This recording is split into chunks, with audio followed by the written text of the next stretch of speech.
Hello, welcome to WendyPaulet TV. I'm Chinwe. Audio Jungle. Thank you so much. If this is not your first time on my channel, it's really good to always have you here. But if this is your first time on my channel, hi, thank you so much for stopping by. I hope you like what you see, and when you do, subscribe to my channel, turn on your post notification bell so that you can get updates whenever I upload my videos. So before we start with what I have today, I want to ask you, have you seen my Living Autonomous series? You should go and watch it. It's the last video before this one, so you can watch it from God or watch it from family, whether it's from family or from God. I would really appreciate it if you go check it out, leave your comments in the comment box below, and just let me know what you think. So from the title, you already know what this video is about. I'm going to be telling you guys what I think about Paris Hilton's documentary. I just watched it a few hours ago, and it gave me like this inspiration. Like, I want to say what I think. Like, I want to talk to her or talk to people that watched it. Like, I just want to talk about it. You know, when you just finish watching something and you want to have a conversation about it. So I decided to come and do it with you guys. And also, so you know that this is like my first opinion about it. So diving straight in, I love Paris Hilton. For me to even know that her documentary is out, you should know that I'm interested in her. Like, I like her as a person. I really love her. She seems to me like a Jonesing person like me. That's how I relate to her. I feel like she's just a Jonesing person. And anybody I like if I don't know them personally and I like you from far, and I know like chances of me meeting you are very thin, what I just do is like you become my friend automatically. And sometimes like I would hear Paris in my ears, just make one of those her silly comments, just say, that's her. You know, those kind of things, yeah. So she's that my friend that sometimes when I'm feeling myself, I'll just hear Paris tell me, that's her. So Paris is my friend in this my mind. Anyways, I like her as a person. So majority of the things I'm going to be saying is about how much I love her and how I understand her. So if you thought I was going to come here and insult her or bash her or mock her, then this video is not for you. This is just me trying to explain what I understand from her documentary from a lover's perspective. So let's dive straight into it. The first thing I want to comment about is the main reason why she did the documentary. The reason is because she felt the need to tell the world who she really is. And to that, what I just have to say is that I think she achieved that purpose. The documentary really showed us who she is. And the part of her I really saw is not the one that was sitting down doing an interview, explaining herself literally. The part of her I saw was all those candid moments, even if they were scripted or like she knew the cameras were there, but just all those candid moments where she was a dog, or she was hyping people in party, or she was sitting down for an interview, like inside, like, you understand, it just felt like I was stalking her through all those candid moments. So that was a part of Paris I got to know, and it's really confirmed that she was just a Jonesing person. And why I know she's a Jonesing person is because it's only a Jonesing person that would need to create a character that she believes so much in. And even if you watch till the end, she said that it would be an expensive divorce from her and that character. Like, she just has to be this person her whole life. I think the person she thinks she is and the character she has built for herself are two different people, quite alright too. But they are just two sides to the same person. Like, just the fact that you are like this in this situation doesn't mean that you can't be like this in the other situation. It's true you're a tomboy, you love animals, you like to dress sweatpants, but I don't think being all that even has anything to do with you still being girly. Like, I just really feel like, see, auntie, you're two of them, you're just two sides to the same person. Sometimes you're hot, sometimes you're blue, and well, that's what I understand. I'm not trying to force her to believe that she's just two sides of them, but that's just what I understand, because I know a lot of people can relate to me when I say that, because, you know, this era of social media, it's like you just have to have a persona online, like without you even trying. Even if you're trying to show who you are to the world, without you even trying, a personality is already being formed by your pictures, the videos, like just the way you share your life with the world could never be the same with the way you are in your world. I don't know if that makes sense. I hope it does, because that's what I mean. So that's the first point I want to make, and it's just really nice to just understand that aspect of her. Another comment I want to make is about the elephant in the room, which is the whole trauma thing that she went through and can't seem to get over, that causes her anxiety and insomnia. And Auntie, I relate with you simply because she's from the kind of family she's from, and just being the fact that she's from a Western world, she's white, and white people, they don't believe in like beating children or shouting on them. They just don't believe in the whole aggressive nature of discipline. But when she started becoming wild, like too wild for her parents to handle, they just felt like they needed to discipline their children. In their mind, though, they're taking her somewhere where professionals or experts that discipline children would discipline, and it caused a huge gap between her and the world she loved. Do you understand? Just imagine your parents sending you to that type of place in the name of discipline. And why I really understand that, maybe their own case was very severe, or obviously her case was kind of severe for the kind of environment she grew up in. But the truth is that that way of discipline is very common in this part of the world. Like, parents believe in shouting on you, in physical, like beating you. Like, parents feel like that's the best way they can discipline children. Okay, even for her, affluent white parents that sent her to that kind of camp to discipline her, in their mind, I don't know what they were thinking, but I'm sure they wouldn't have even imagined that those people they handed their children over to could do those kind of things to them. So, I don't think they even think about it. When they say, "Oh, I want to discipline my child," and then this school is like, "I can discipline your child." Your definition of discipline and this person's definition of discipline is totally different. So by the time you send your child there, you don't know the extent they go to prove the point that they are disciplinarians. So I just think it's what parents should really look out for. Not just parents in the Western world, but parents in Africa too. Even like our boarding schools were hard, like everybody can relate. And I'm not here to say, oh, it's true, we suffered in boarding school.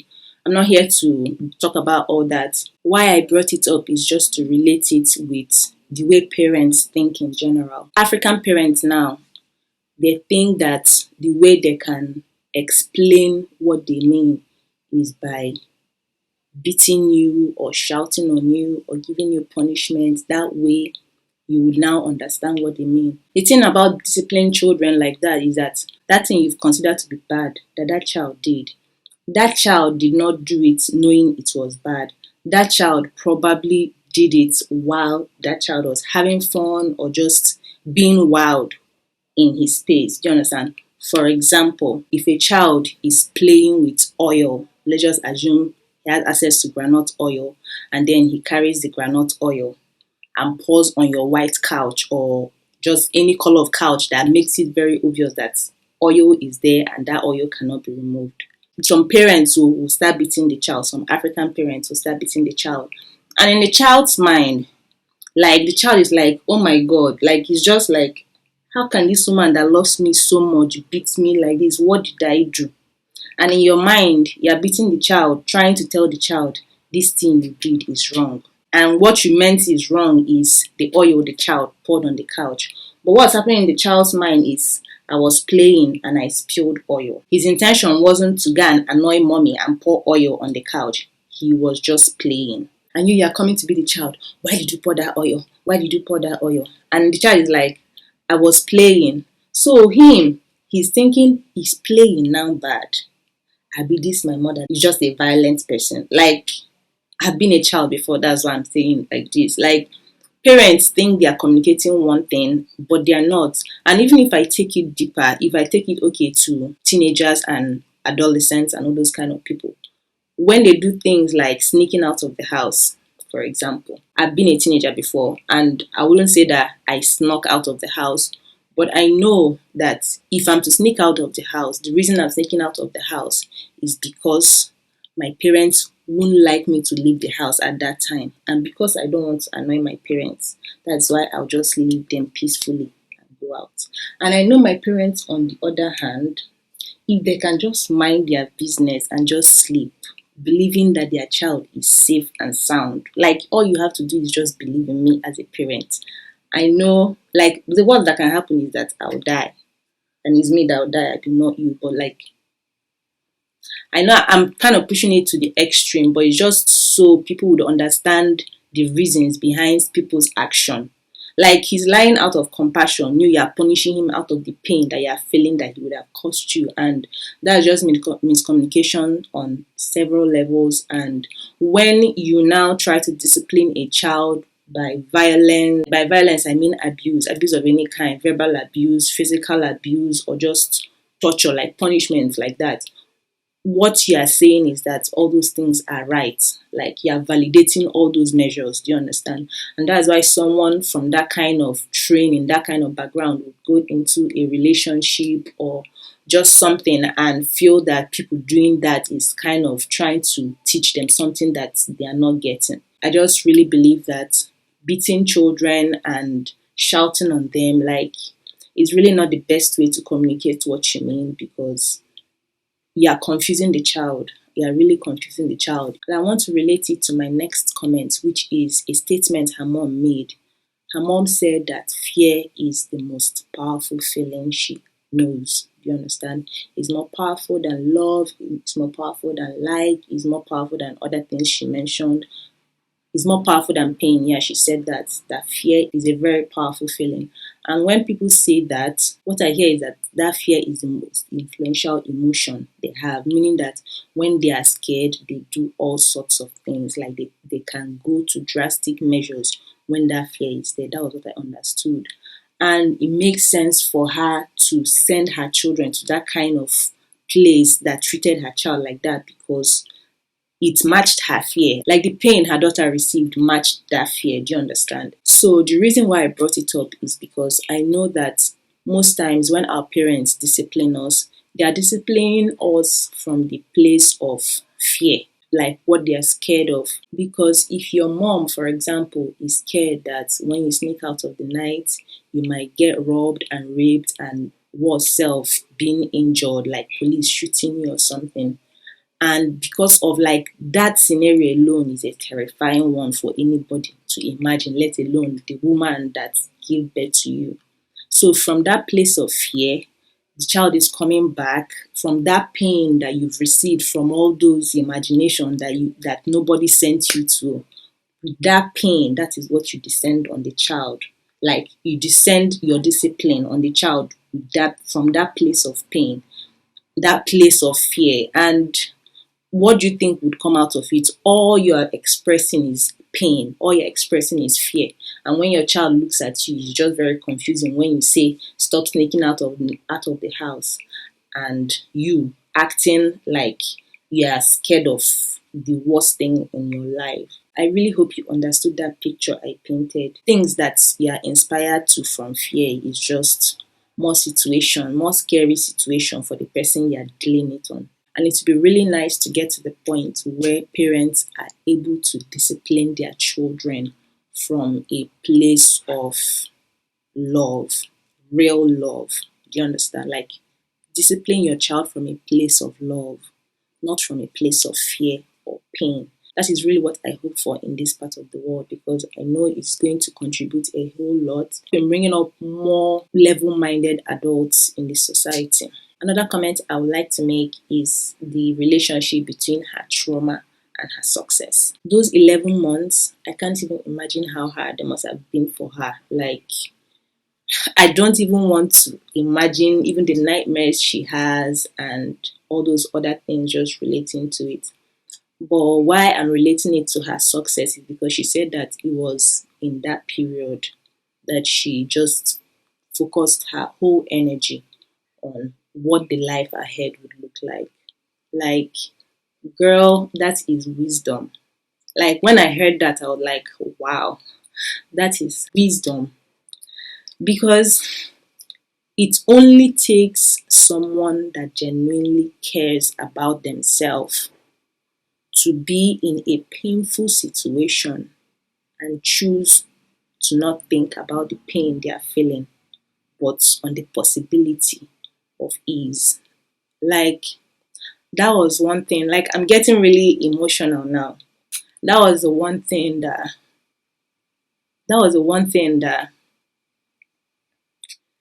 I'm just settling back into, because when I was a child, I just remember being a dreamer. Like, I would close my eyes for 5 minutes and I'll be gone into this wonderful fairy tale land. And it was just really nice to be able to think free. But as life went on and challenges started coming, it felt like my mind turned into a nightmare. Like, do you understand? And that is why people have nightmares, like real nightmares and insomnia, because your mind has become so dark that you don't even want to be in your mind. You understand?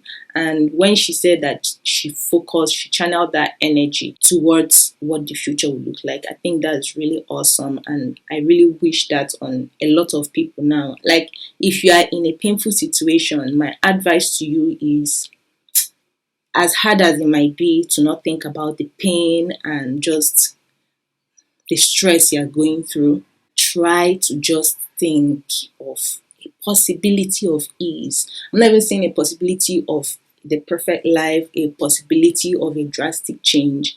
I'm just think of a possibility of even the slightest bit of ease from the pain you're feeling. Just focus on ease. Do you understand? Like, just, can it just get easier? Can it just get easier? And yeah, that is what I relate so much to in this particular situation. Like, just the fact that she knew, she was wise enough to channel that energy. However, I feel that because of the way our society is, and it's as if people prefer to brag with their pain. Like, it's as if people are turning struggle into a full-time job. Like, someone will purposely put himself or herself through rigorous stress just so that later on they can give a TED talk about how horrible their life was, and they turned it into this wonderful fairy tale land. Like, that shit is just old. You guys should just get over yourself. Our society celebrates struggle so much that no matter how perfect somebody's life is, the person keeps digging for something, a struggle, a pain they can just come and show to. See me too. I'm dying too. Like, I'm not trying to say, oh, there are people that have perfect lives and they shouldn't have struggles and they don't have the right to express their struggles. I'm just saying that our society celebrates struggle so much, and that is not sexy. I just believe that when we come out in social gatherings, there is something more to talk about than Nigeria is a useless country. Like, it's just as if, like, all our conversation just revolve around the bullshit and the things we don't like and the things we condemn and the things we are not happy with. Like, I know it's there, but like, we have other things happening for us. So can we talk about the light that stayed for 2 whole hours this morning? Like, we really don't have to come and be showcasing our struggles and our pains and who has it worse than the other.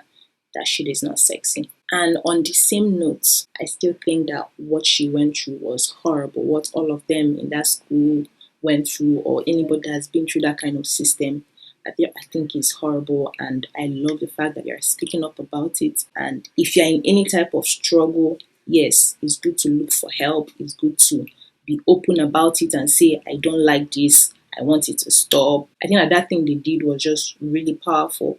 And those are the kind of conversations I want us to have about our struggles. And there was a statement one of her schoolmates made, the big girl, the choppy girl. She said that the experience felt like a shame she had been carrying for so long, but it's not her shame, it is their shame. Shame unto them for taking teenagers, like young girls, and putting them through that stress, all in the name of emotional adjustment and discipline. Like, it does not make sense. And I want anyone that has gone through those kind of experiences, that is still holding on to that, to just let it go. My dear, it's not your shame. The fact that someone raped you and through it all you were disgusted about it, the disgust, you are not the one that is disgusting. You are the one that is disgusting. So just let that shame go. Like, it's really not your baggage to carry. Just let it go. Just breathe until just breathe. Like, it's really not that serious. Also, on that same comment of her trauma relating to her success, it is clear that a lot of people are inspired or motivated by pain and struggle. Like, the best inventions come from the hardest of times. Like, it's obvious, it's a fundamental human behavior that we are inspired from our struggles. But I really want to see a world where when people are talking about their success, they are talking about how amazing their parents were, how they gave them everything they wanted. They went to the best school, they met the best friends, they got an idea while they were eating in a fancy restaurant, and then the idea came out to be a $10 billion idea, and now they are happily married and everything is still rosy. Like, enough of the tragedy. Are you people not even tired? Like, I know someone wants to see that world too. There's one video that if you search online, you're going to find is a video of Beyonce doing an interview during that Dreamgirls period. I've forgotten the particular station, but her mom actually posted that video sometime this year. So if you scroll through her Instagram page, you'll find the video. It's a video of Beyonce relating her character, Dina, to herself, Beyonce, in real life. The point she made there is that it's true that Dina was a wonderful singer and all that, but she can't really relate to the character. She still had to become Dina because Dina is not inspired by her love for music. Dina was majorly inspired by the fact that she wanted to leave the struggles of her home behind. Like, she was from the project and she was just trying to make it out of the project. Beyonce said that Beyonce had like middle class parents that took good care of her, and she's doing it from the love of music. Like, when I saw that interview, I was like, I understand you. I need more of you. I want to see more of this. Like, so yeah, I really want to see a world where people can relate their success more to the good times in their life than the bad times. In summary, I really enjoyed the documentary. It's hard. I think the documentary was quite insightful and entertaining. Plus, there were so many nice stuff. I mean, it's Paris Hilton. Like, there's one part she was calling her travel itinerary, and she called up to like 5 different countries. I was like, baby, oh baby, like, okay, jet setter. So it was just nice to watch. That's all I have in this video. I hope you enjoyed it. Feel free to like and share with your family and friends. If you've not subscribed already to my channel, subscribe now, turn on your post notifications so you get updates whenever I upload my video. I try to have something new every single week and I upload every Wednesday, so stay tuned. I love you so much for watching, and until next time, stay wilding and thriving.